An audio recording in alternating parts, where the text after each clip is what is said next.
In January 1933, Adolf Hitler became Chancellor of Germany. He immediately promised to tear up the democratic constitution, rebuild a massive military, and eliminate the Jewish population. But beneath the aggressive rhetoric, the new regime was hiding a fatal vulnerability. The German economy was already grinding to a halt. The country was paralyzed by a massive depression. Over 5 million Germans were out of work, and nearly a third of the entire population depended on a meager welfare stipend just to survive. People slept in the streets, banks were failing, and the Nazis capitalized on this widespread desperation to secure their grip on the government. This chart illustrates Germany's financial crisis in 1933. The tall bar on the left shows the massive outward flow of capital required to pay the brutal war reparations from the Treaty of Versailles. The tiny bar on the right shows the country's incoming foreign currency. Germany was hemorrhaging cash, and without foreign exchange, its international credit was virtually non-existent. With foreign currency depleted, the nation could not afford to import basic food supplies or the raw materials needed to keep its factories running. The entire economic structure rested on a single fragile pillar: exports.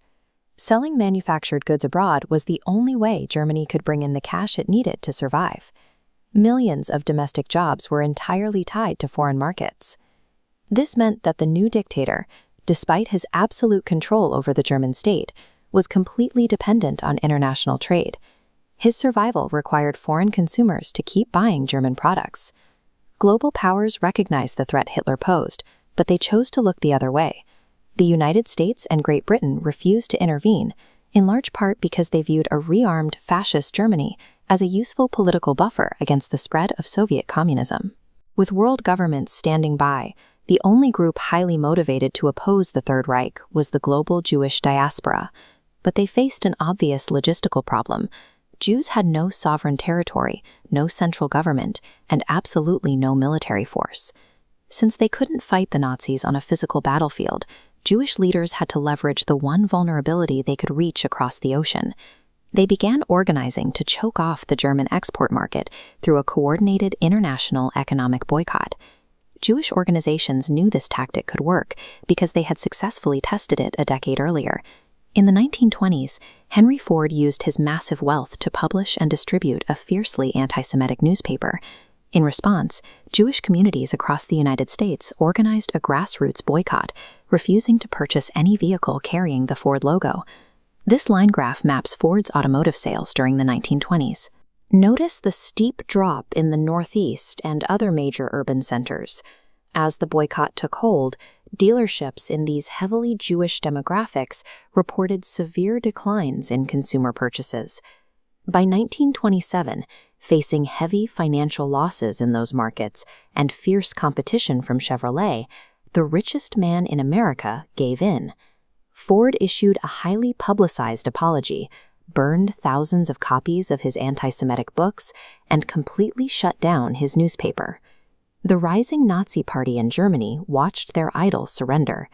Adolf Hitler had deeply admired Ford, and this public defeat fed directly into the Nazis' paranoid obsession with a global Jewish economic conspiracy. They believed Jewish boycotts held a supernatural power to topple governments. Because of their own obsessive ideology, the Nazis were intensely terrified of economic retaliation. They handed their opponents a psychological advantage, becoming highly susceptible to the exact financial weapon the Jewish diaspora was now aiming at Berlin. By mid-March 1933, reports of Nazi atrocities were flooding the international press. In New York, the Jewish war veterans took the lead. They organized a massive protest parade and officially declared a nationwide boycott of all German goods and services. Soon after, Rabbi Stephen Wise, a prominent leader in the American Jewish Congress, escalated the pressure. He scheduled a massive, globally broadcast protest rally at Madison Square Garden for March 27th, intending to unite multiple organizations and formalize the economic blockade against Germany. The backlash hit Berlin immediately. German steamship lines in New York, a major source of foreign currency, saw huge spikes in canceled bookings. British trade unionists posted boycott signs in London store windows, and major international buyers abruptly terminated millions of dollars in German manufacturing orders. Inside the Reich, the sudden loss of capital caused absolute panic. Hermann Göring summoned the heads of Germany's major Jewish organizations to his office. Standing in his stormtrooper uniform, he screamed at them, demanding they contact London and New York immediately to force the cancellation of the Madison Square Garden rally. The formal boycott hadn't even been fully implemented yet, but the mere threat of losing their export markets was enough to severely destabilize the Nazi leadership and trigger sheer panic at the highest levels of the German government. Executing this economic blockade required unity, and the American Jewish diaspora was deeply fractured. The community was split along lines of class, national origin, and political ideology, with sharp disagreements on how to respond to the crisis. On one side was the American Jewish Committee, a smaller, elite group of wealthy, mostly German-descended Jews. They strongly favored quiet, behind-the-scenes diplomacy. They were terrified that loud public protests and aggressive boycotts would provoke Hitler into violently retaliating against the Jews currently trapped inside Germany. Driven by this fear, the committee actively moved to suppress the boycott. They held private meetings with the U.S. Secretary of State to undermine Rabbi Weiss's efforts, and they pressured prominent politicians, including the mayor of New York, to drop out of the Madison Square Garden event. Internal conflict over protecting the hostages inside Germany paralyzed the movement. Fears of triggering immediate Nazi reprisals against German Jews created a strategic deadlock that threatened the boycott's survival.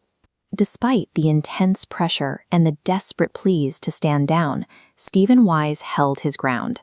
On March 27, 1933, an overflow crowd packed Madison Square Garden, while simultaneous rallies took place in 80 other cities across the country. Following the rally, the global boycott accelerated rapidly. In Poland, Britain, France, and Egypt, consumer blockades severed vital trade routes. Retailers refused to stock German goods, and the vital flow of foreign currency into the Reich began to dry up. Just weeks after consolidating his dictatorial powers, Adolf Hitler was finally cornered. His country was locked out of international markets, completely unable to generate the cash required to feed its citizens or service its massive debt. He faced imminent economic collapse. By hitting the regime at its single point of structural failure, organizers achieved their goal. The coordinated isolation of German exports pushed the newly formed Third Reich right to the edge of total fiscal and political ruin. But the fatal blow was never delivered. Instead of pressing the boycott until the regime collapsed, leaders of the Zionist movement approached the Nazi government to negotiate a desperate, highly controversial secret pact. To secure a safe haven for their people, the Zionists offered a massive concession. They agreed to call off the worldwide anti-Nazi boycott, effectively unlocking international markets and saving the German economy from imminent collapse. This flowchart details the mechanics of what became known as the transfer agreement. In exchange for lifting the boycott, German exports resumed flowing outward. In return, the Nazis allowed the safe emigration of 60,000 Jews and permitted the transfer of roughly $100 million in frozen Jewish assets, directed straight toward Palestine. This influx of 60,000 people and nearly $1.7 billion in today's value acted as a massive economic catalyst. These resources expanded the orange groves that were the region's economic lifeblood, funding the land, the irrigation, and the required equipment for long-term survival. This foundation of wealth and manpower seeded the essential infrastructure for what would eventually become the State of Israel. The boycott's lethal economic pressure forced Hitler to the negotiating table. The resulting pact represented a brutal trade-off, converting a weapon of economic destruction into a mechanism for human and financial survival.